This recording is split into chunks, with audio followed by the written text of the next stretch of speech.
नमस्कार साथियों। आइए हम लोग शुरू करते हैं राजनीति विज्ञान की अगली क्लास। तो राजनीति विज्ञान की क्लास के अंतर्गत हम लोग पिछली क्लास में देखे थे राज्य के कार्य से संबंधित जो सिद्धांत हैं उसकी चर्चा शुरू किए हैं। उसकी चर्चा के अंतर्गत हम लोगों ने देखा पिछली क्लास में व्यक्तिवाद का राज्य के कार्य से संबंधित जो भी सिद्धांत है उसके विषय में चर्चा की थी। उसमें हम लोगों ने स्पेंसर के विचार को देखा था। उसके बाद आज हम लोग राज्य के कार्य से संबंधित जो और सिद्धांत हैं उसकी चर्चा करते हैं। उसके अंतर्गत आज हम लोग इस क्लास में दो सिद्धांतों की चर्चा करेंगे। पहला सिद्धांत आपका है राज्य के उदारवादी राज्य के कार्य।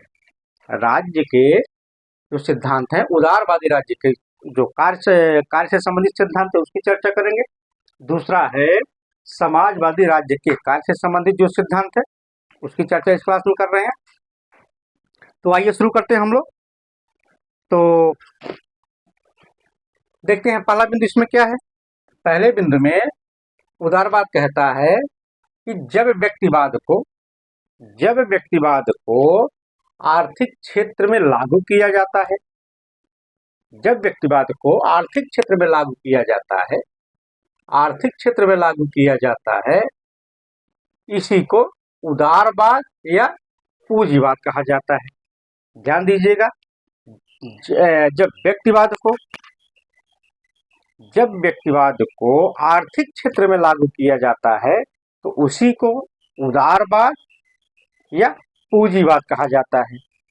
उसी को उदारवाद या पूंजीवाद कहा गया। उसके बाद देखिए दूसरा बिंदु क्या है।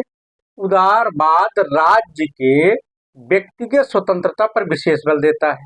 उदारवादी जो राज्य है व्यक्तिगत स्वतंत्रता पर विशेष बल देता है। साथ ही साथ जो उदारवाद है आर्थिक स्वतंत्रता को भी सर्वाधिक महत्व देता है।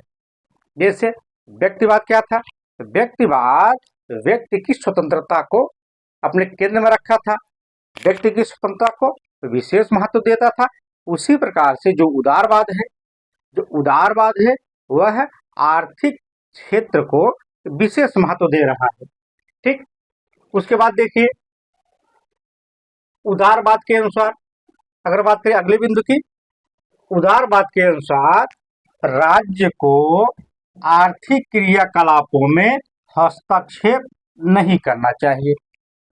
उदारवाद कहता है कि राज्य को व्यक्ति के आर्थिक क्रियाकलापों में किसी भी तरह का कोई हस्तक्षेप नहीं करना चाहिए। तो जब नहीं करना चाहिए तो इसे ही अहस्तक्षेप का राज्य कहा जाता है। जब राज्य व्यक्ति के किसी भी कार्यों में जो आर्थिक कार्य है उसमें कोई भी हस्तक्षेप नहीं करेगा तो उस सिद्धांत को, उस कार्य को अहस्तक्षेप का कार्य, अहस्तक्षेप की नीति कहा जाता है। उसके बाद अगले बिंदु की बात कर लेते हैं। अगले बिंदु में इसे ही लेसिस फेयर स्टेट कहते हैं। इसे ही लेसिस फेयर स्टेट कहा जाता है। जब राज्य आर्थिक क्षेत्र के क्रियाकलापों में कोई हस्तक्षेप नहीं करेगा तो इसे ही अंग्रेजी में लेसिस फेयर स्टेट कहा जाता है। अगर इनके समर्थकों की बात करें, इनके समर्थकों के अंतर्गत हम बात करें तो आते हैं एडम स्मिथ। उसके बाद नाम आता है माल्थस का। उसके बाद नाम आता है रिकार्डो का। ये तीनों जो विचारक हैं, जो राजनीतिक विचारक हैं, चाहे आपके रिकार्डो हो, चाहे आपके एडम स्मिथ हो, चाहे आपके माल्थस हैं, ये सब आर्थिक उदारवाद के समर्थक हैं। अगले बिंदु की बात कर लेते हैं। अगले बिंदु के अंतर्गत इस तरह उदारवाद भी राज्य को एक आवश्यक बुराई मानता है। जैसे व्यक्तिवाद राज्य को एक आवश्यक बुराई मानता था उसी तरीके से उदारवाद भी राज्य को एक आवश्यक बुराई मानता है। एक आवश्यक बुराई मानता है। जब बुराई मानेगा तो क्या करेगा? तो उदारवाद कहेगा कि राज्य आपका काम केवल लोगों की जो आर्थिक गतिविधियां हैं उसकी आप सुरक्षा कीजिए, अर्थात राज्य के सीमित कार्यकलाप की वकालत करता है। राज्य के सीमित कार्यकलाप की वकालत करता है उदारवाद। जब केवल आर्थिक बात करेगा तो इसमें क्या करेगा? उदारवाद कल्याणकारी राज्य का विरोध करेगा। उदारवाद भी राज्य के जो कल्याणकारी कार्य हैं उसका विरोध करता है। अगले बिंदु की बात करें, अगले बिंदु के अंतर्गत जब 20वीं सदी आती है उसमें एक राजनीतिक विचारक आते हैं, उनका नाम है ग्रीन। राजनीतिक विचारक है, उनका नाम है ग्रीन। वो कैसे हैं?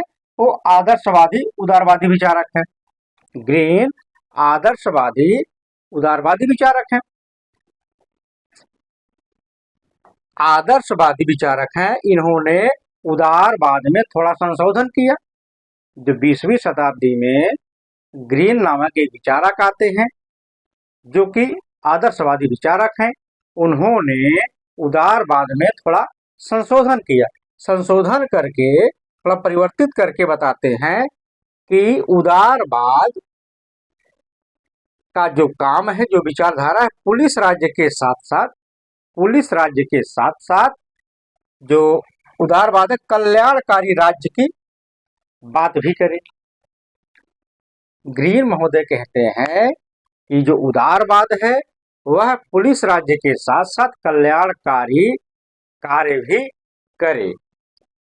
उसके बाद जब पुलिस राज्य या जो लोगों की आर्थिक गतिविधियां थी उसके साथ साथ जब कल्याणकारी कार्य करने लगता है तो इसे ही सकारात्मक उदारवाद कहा गया।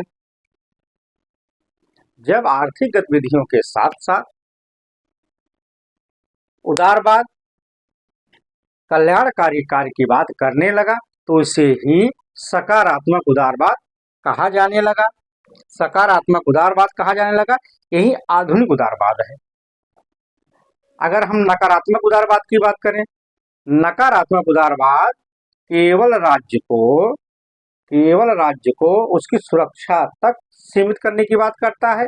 वह व्यक्ति के कल्याणकारी कार्यों की जो समर्थन है वो नहीं करता है, इसीलिए वो नकारात्मक उदारवाद था। जब राज्य लोगों की सुरक्षा के साथ साथ उसके कल्याणकारी कार्यों को भी करने लगता है तो वही सकारात्मक उदारवाद हो जाता है। उसके बाद देख लेते हैं अगले बिंदु पे। अगला बिंदु है कि यह याद रहे कि उदारवाद का जो मूल चरित्र है वह पुलिस राज्य ही है और हस्तक्षेप राज्य का ही है।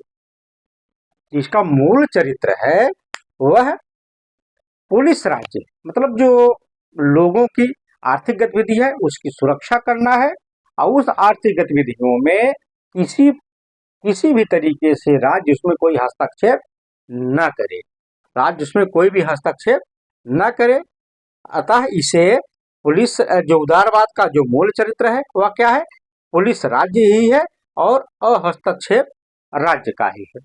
आगे देख लेते हैं जो अगला है राज्य के कार्य से संबंधित जो सिद्धांत है वह है समाजवादी राज्य के कार्य। आइए देखते हैं समाजवादी राज्य का जो कार्य है उसके अंतर्गत जो पहला बिंदु है तो क्या है? ये पहला बिंदु देखिए, समाजवाद व्यक्तिवाद का प्रतिवाद है।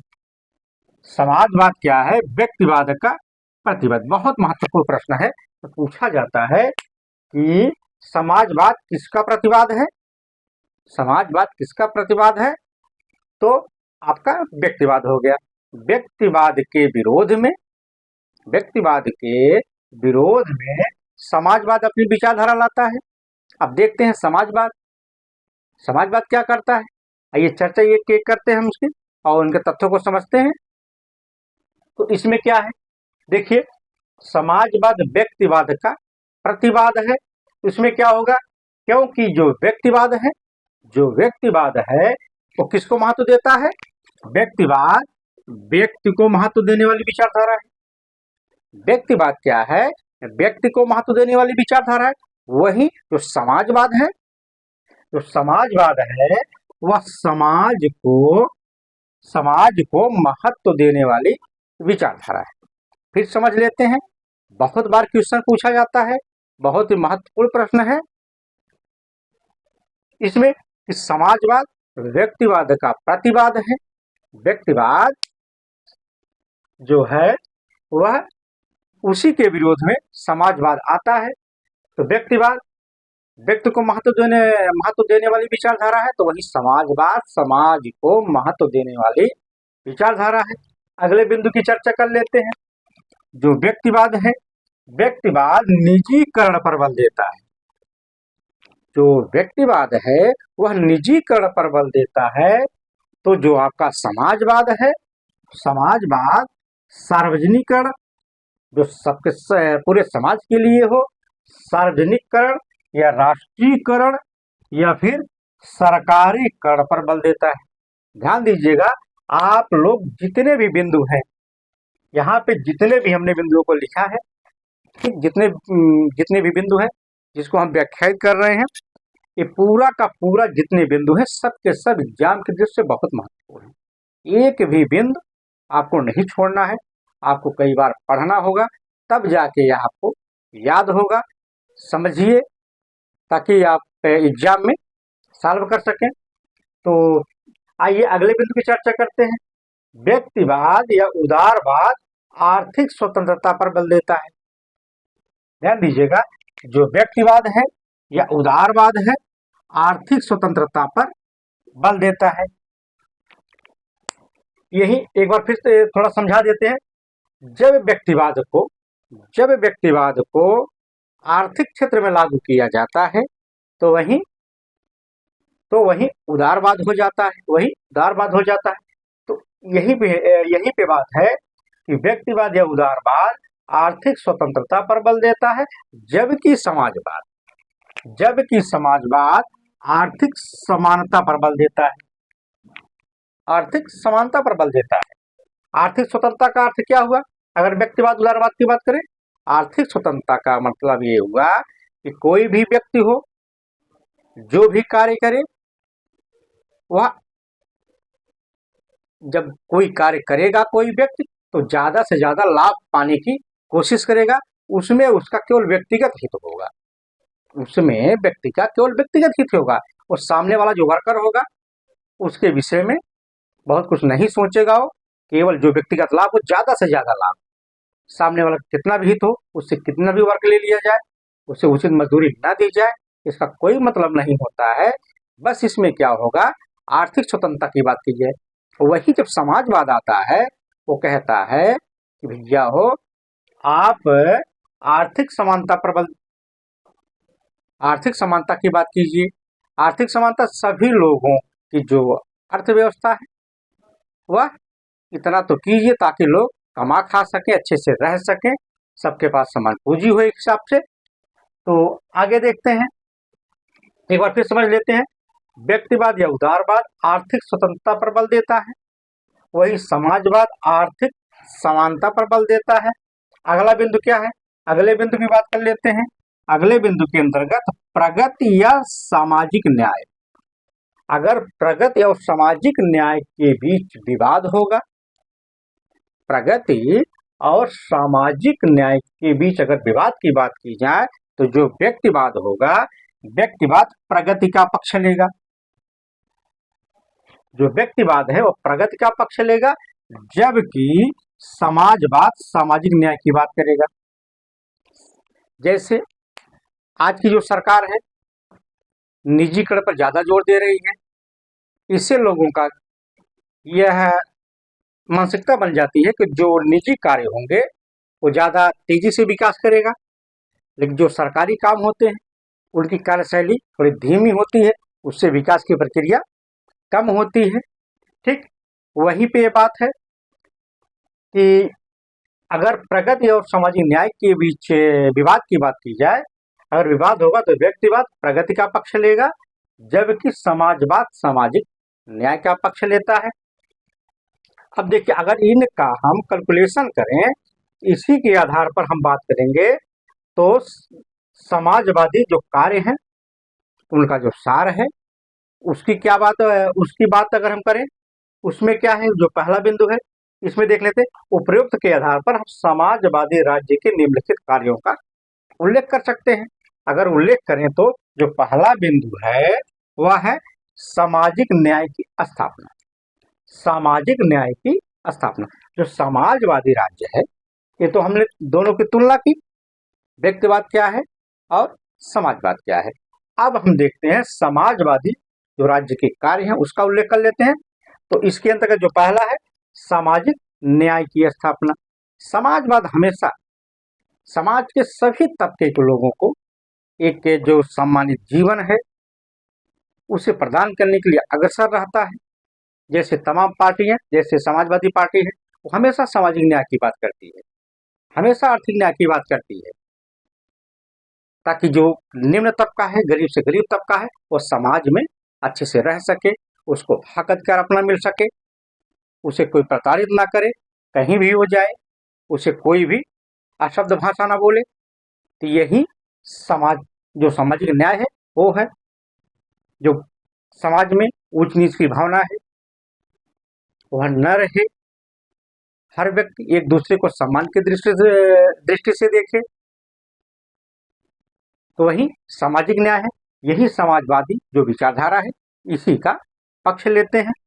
उसके बाद अगला बिंदु क्या है, अगला बिंदु है शोषण का अंत। समाजवादी विचारधारा जो समाज में शोषण हो रहा है गरीब तबकों का, उसी को खत्म करने की हमेशा बात करता है। अगर एक एक क्रम करके देखें, जैसे जो गरीब तबका है उसके जो बच्चे हैं वो पढ़ाई में या किसी नौकरी पेशे में, तो अब तो काफ़ी संख्या में होगी। पिछले कई वर्षों में ये सब जो पहले की बात करें तो ये सब तो समाज की मुख्य धारा है, इससे काफ़ी दूर थी। लेकिन कुछ सरकारें ऐसी आई, निम्न तबके के जो लोग थे वो जब सत्ता में आई तो जो निचले तबके के लोग हैं वो मुख्य धारा में आने लगे, वो अपने हित अधिकार को समझने लगे, जानने लगे। तो इससे क्या होगा, कोई उनके ऊपर कोई अत्याचार करेगा, उसके विरुद्ध वो आवाज उठाएंगे, थाने में जाएंगे, अपनी शिकायत करेंगे। इन्हीं धीरे धीरे इन्हीं कारणों से जो उनके ऊपर शोषण करने का एक प्रक्रिया थी उसका अंत हुआ। अगर जो पहले सामंती व्यवस्था थी, लोगों से जो बेकार था उसको करवा लेते थे, कोई काम करवा लेते थे, वेतन नहीं देते थे, जिसकी मजदूरी, जो वेतन क्या, जो उनकी मजदूरी थी, जिससे वो दिन भर काम किए, शाम को जो मिला खाए, मजदूरी भी नहीं देते थे। वही सब एक न्यूनतम मजदूरी की व्यवस्था की गई, लोगों को राशन की भी व्यवस्था की गई ताकि लोग खाने के लिए उनको दिक्कत ना हो। अगर हम बात करें जो गरीब तबकों के लिए अगर बात करें तो समाजवादी पार्टी अगर इस मामले में काफी कुछ की, जैसे समाजवादी पेंशन, गरीब महिलाओं को समाजवादी पेंशन की बात करती थी, देती भी थी। जो बेरोजगार बच्चे हैं उनके लिए बेरोजगारी भत्ते की बात की। एम्बुलेंस सेवा चलाई गई, एम्बुलेंस सेवा जब चलाई गई तो वे हमेशा गरीबों की लगभग बात की। कहीं रात में किसी को भी समस्या हो, गरीब लोगों के पास आज भी 4 व्हीलर गाड़ी नहीं होती है लगभग, तो रात में 12-1 बजे 2 बजे जब भी उनको आवश्यकता पड़ी, अपना नंबर डायल किए, एम्बुलेंस आके घर पहुंच गई, उनका फर्स्ट जो ट्रीटमेंट है वो हुआ, स्वास्थ्य केंद्र पर गए, अपना इलाज कराए, चले आए, वो सारी व्यवस्थाएं थी। यही समाजवाद है। यही जो गरीब से गरीब तबके के लोग हैं, या अगर शिक्षा की बात करें, जितनी प्राइमरी जो शिक्षा है, प्राइमरी शिक्षा में जो गरीब तबके के बच्चे जाते हैं, इनको सारी शिक्षा जो है वो फ्री मिलती है, कापी किताब फ्री मिलेगी, जो फीस है वो भी फ्री होगी, कपड़ा अलग से दिया जाता है, खाने की व्यवस्था भी उसमें रहती है। तो ये जो तमाम प्रकार की सुविधाएं निम्न वर्गों को दी जाती हैं, यही धीरे धीरे जब आदमी पढ़ेगा, समझदार होगा, उसके प्रति जो अत्याचार होता है उसके खिलाफ आवाज उठाता है, यही धीरे धीरे शोषण का यही से अंत होता है। तो अगले बिंदु की बात करें, सार्वजनिक स्वास्थ्य और शिक्षा की व्यवस्था, समाजवादी कल्याण, जैसे हमने चर्चा की सार्वजनिक स्वास्थ्य की बात, जितने भी सरकारी हॉस्पिटल हैं वहां पे आप जाइए, किसी भी वर्ग के आप हों, सबको 1 रुपये पर्ची कटाइए, बिना किसी फीस की आप डॉक्टर को दिखा लीजिए, आपको हॉस्पिटल में फ्री की दवाई भी मिल जाती है और जांच भी हो जाती है। यही है सामाजिक न्याय, सामाजिक व्यवस्था, सामाजिक स्वास्थ्य। उसके बाद जो शिक्षा की बात करें, अगर हम शिक्षा में जैसे हमने चर्चा की, जैसे अभी भी जो चुनाव चल रहा है इसमें जो पार्टियां हैं वो अपना जो मैनिफेस्टो लेके आई है उसमें यही बोले हैं कि अगर हमारी सत्ता आती है, हम जितने भी लोग हैं, जितनी भी महिलाएं हैं, उनको LKG से लेकर के PG तक जितनी भी शिक्षा होगी वो हम पूरी फ्री करेंगे। जो गरीब तबके के लोग हैं इनको तमाम प्रकार के आशाएं दी गई हैं कि हम सत्ता में आएंगे, आपके लिए, आपके उद्धार के लिए हम यहाँ काम करेंगे। तो इस तरह से जो समाजवादी विचारधारा है, समाज के निम्न तबके के जो लोग हैं उनके उत्थान के लिए समय समय पर विभिन्न प्रकार की जो क्रियाकलाप है वो करते रहते हैं। आगे देखते हैं, इसमें अगला बिंदु क्या है, निचले वर्गों का उत्थान। इन्हीं तमाम कार्यों के कारण निचले वर्गों का उत्थान होता है। निचले वर्गों का उत्थान, जैसे अगर हम नौकरी की बात करें, रोजगार की बात करें, अगर निचले वर्गों को, उनके लोगों को अच्छे से शिक्षा दी जाए, वो पढ़ने में आगे जाएंगे।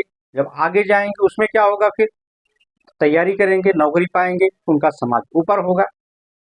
अगर एक घर में 1 लोग नौकरी पाए तो कम से कम 4-5 लोगों को अच्छे से खाना पीना सारी व्यवस्था भी हो जाएगी, 1-2 पीढ़ी सुधर जाएगी, एक सामाजिक सम्मान मिल जाएगा।